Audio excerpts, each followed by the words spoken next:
Tomer and Keith here, waiting for Messiah, know that he's coming. He's coming soon. Here we are on Mount Carmel in a beautiful morning with the statue of Elijah, or as we say in Hebrew, Eliyahu, the great prophet of God, who served in this place and who brought all Israel together. At that time, Israel had adopted the idolatrous practice of serving the Baals rather than serving the true God, their God, Yahweh. And Eliyahu called all of them. He called the king Ahab, the evil king, and his even more evil queen here. The people came to see who would win. This was actually a site at that time of Baal worship, so this was sort of the home field of Baal, as it were. But Eliyahu prepared his sacrifice with a bull, put wood under it, and the Baal priest did the same. He said, "You go first, since there's 450 of you, and there's only one prophet of Yahweh here." And sure enough, when the priests of Baal began to call upon their God, nothing happened. It was totally quiet. There was no fire. There was nothing. All the people watched and began scratching their heads, saying, "Is this the God we serve?" And Eliyahu mocked him. He said, "Where is your God? Is he really a God? Why doesn't he answer you? Is he gone to sleep, or is he on a journey somewhere? He doesn't seem to hear anything that you're saying."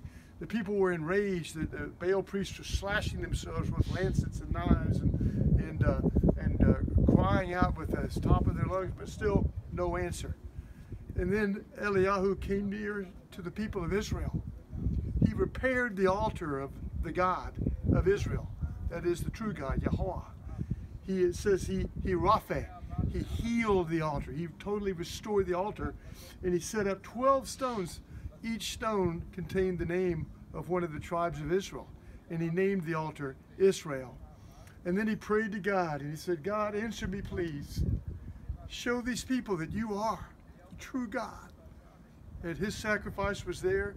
To prove it, he even had people draw water from the nearby spring and pour it over the altar. Pour it over again, pour it over again. So it was soaking wet, and the water filled the ditch in which the altar had been prepared.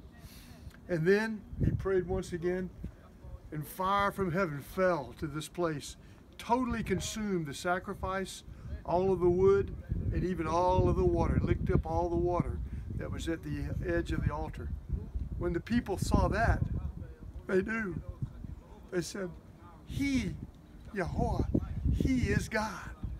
And Eliyahu commanded them, "Take all of these priests, these evil priests that have come into our land and defiled it, and we'll take them down to the Kishon Brook, and I will slay them there," which is what he did. After that, he had a foot race. He'd won the contest. God had answered him. He sent his servant to look at the Mediterranean, and the 7th time the servant returned with the report, "There's a fist coming up out of the sea, and it's coming." And he warned King Ahab. He said, "You better get in your chariot quick and head back to the palace at Jezreel, because a great storm is coming up." Before that, it had not rained in 3 full years. There was a tremendous and severe drought in the land. But Ahab, in the Spirit of God, he ran ahead of Ahab and beat him on foot. He ran all the way 17 miles to Jezreel. And there he had completed his ministry. Eliyahu prophet and the great God.